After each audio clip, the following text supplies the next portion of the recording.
நான் 200 gram chicken எடுத்திருக்கேங்க. இப்போ இதை ஒரு பவுலில் சேர்த்துக்கலாம். இல்லை நான் இப்போ இன்ஸ்டன்ட் சிக்கன் மசாலா சேர்த்துக்கிறேங்க. இந்த ஸ்பூன் அளவுக்கு தாங்க நான் சிக்கன் மசாலா எடுத்திருக்கேன். 2 ஸ்பூன் அளவுக்கு நான் எடுத்திருக்கேன். 200 கிராமுக்கு இந்த 2 ஸ்பூன் அளவு போதுங்க. நல்லா உரப்பு சாப்பிட்றவங்கன்னா நீங்கள் இதில் கொஞ்சம் எக்ஸ்ட்ரா மிளகாப்பொடி சேர்த்துக்கலாங்க. இல்லைன்னா இந்த உரப்பே போதுன்னா இதுவே போதும். ஸ்பைஸியாக சாப்பிட்றவங்கன்னா எக்ஸ்ட்ரா கொஞ்சம் மிளகாப்பொடி சேர்த்துக்கலாம். நீங்கள் நம்ம இப்போ மிக்ஸ் பண்ணிவிட்டு பார்த்துட்டு வேணால் சேர்த்துக்கலாங்க. ஜிஞ்சர் கார்லிக் பேஸ்ட் 1 ஸ்பூன் அளவுக்குங்க. கொஞ்சம் கலருக்காக காஷ்மீர் சில்லி பவுட்ரு சேர்த்துக்கிறேன். நீங்கள் ஃபுட் கலர் சேர்ப்பீங்கன்னா அது வேணால் சேர்த்துக்கலாங்க. நான் இன்றைக்கி ஃபுட் கலர் சேர்க்கலை. நான் காஷ்மீர் ரெட் சில்லி மட்டும்தான் நான் சேர்த்துருக்கேன் கலருக்காக. கொஞ்சம் மஞ்சள், உப்பு தேவையான அளவுங்க. 1 ஸ்பூன் அளவுக்கு மைதா மாவு, 1 ஸ்பூன் அளவுக்கு கடலை மாவுங்க. இது கோட்டிங்காக தான் நான் சேர்க்குறது. இது இப்போ மிக்ஸ் பண்ணி எடுத்துக்கிறோங்க.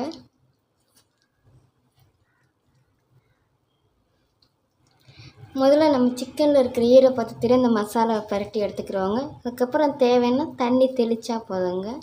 நான் கொஞ்சோண்டு தண்ணி தெளிச்சிக்கிறேன்.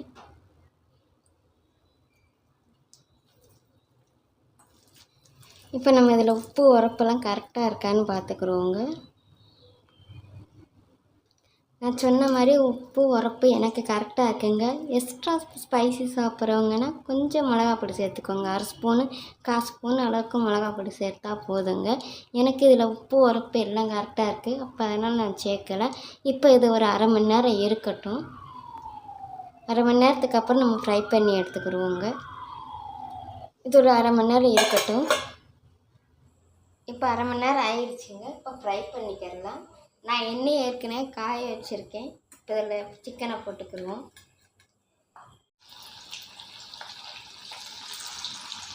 சிம்மிலே வச்சு நம்ம ஃப்ரை பண்ணி எடுத்துக்கிறோங்க. போட்ட உடனே திருப்ப வேண்டாம்.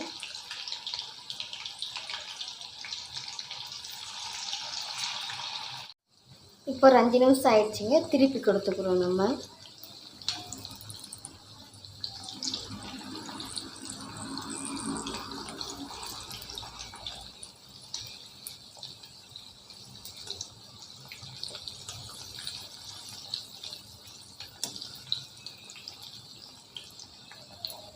பாருங்கள் மசாலாலாம் உதிராமல் இருக்குது. இப்போ இந்த பக்கம் வேக வச்சு எடுத்துக்கிடுவோம் நம்ம. இப்போ இந்த பக்கம் ஃப்ரையாக இருக்குங்க. இப்போ நம்ம இதை எடுத்துக்கிடுவோம்.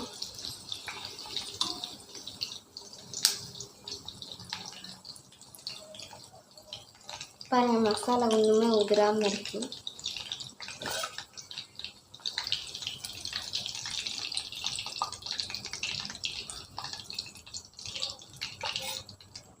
பாக்கி எழுதி நம்ம ஃப்ரை பண்ணி எடுத்துக்கிடுவோங்க.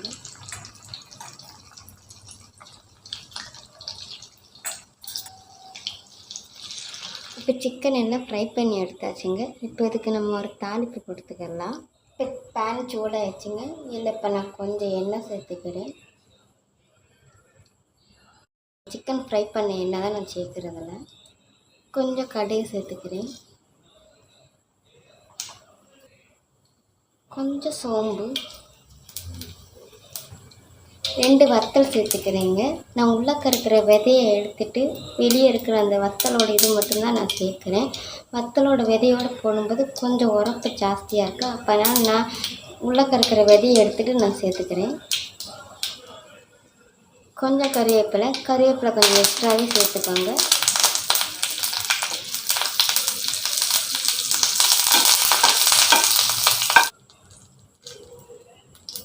கொஞ்சம் வெங்காயம் ஆப்ஷன் தான், வேணும்னா சேர்த்துக்கலாம், இல்லைன்னா வேண்டாங்க. இப்போ அதை கொஞ்சம் ஃப்ரை பண்ணி எடுத்துக்கலாம். நம்ம கொஞ்சம் உப்பு சேர்த்துக்கிறோங்க. வெங்காயத்துக்கு உப்பு சேர்க்கும்போது கொஞ்சம் வதங்கியும் கிடைக்கும். வெங்காயத்துக்கு உப்பு தான் கிடைக்குங்க. அதுக்கு தான் வெங்காயம் வதங்கிடுச்சுங்க. இப்போ இந்த ஃப்ரை பண்ண சிக்கனையும் சேர்த்துக்கிறோம். கொஞ்சம் மல்லி இலை,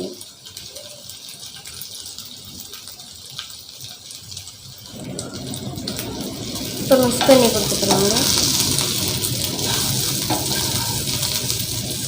எல்லாம் ஒன்று சேர்ந்தால் போதும், சும்மா போட்டு நம்ம கிளற வேண்டாம். எல்லாம் சும்மா ஒரு மிக்ஸ் பண்ணி கொடுத்தா போதுங்க. அவ்வளோதாங்க. இப்போ நம்மளோட சிக்கன் ஃப்ரை ரெடி ஆகிடுச்சிங்க. நீங்களும் இது போல் ட்ரை பண்ணி பாருங்கள். ட்ரை பண்ணி பார்த்துட்டு இந்த வீடியோ பிடிச்சிருந்தா ப்ளூவேல்ஸ் கிச்சனை மறக்காமல் சப்ஸ்கிரைப் பண்ணிக்கோங்க. தேங்க்யூ.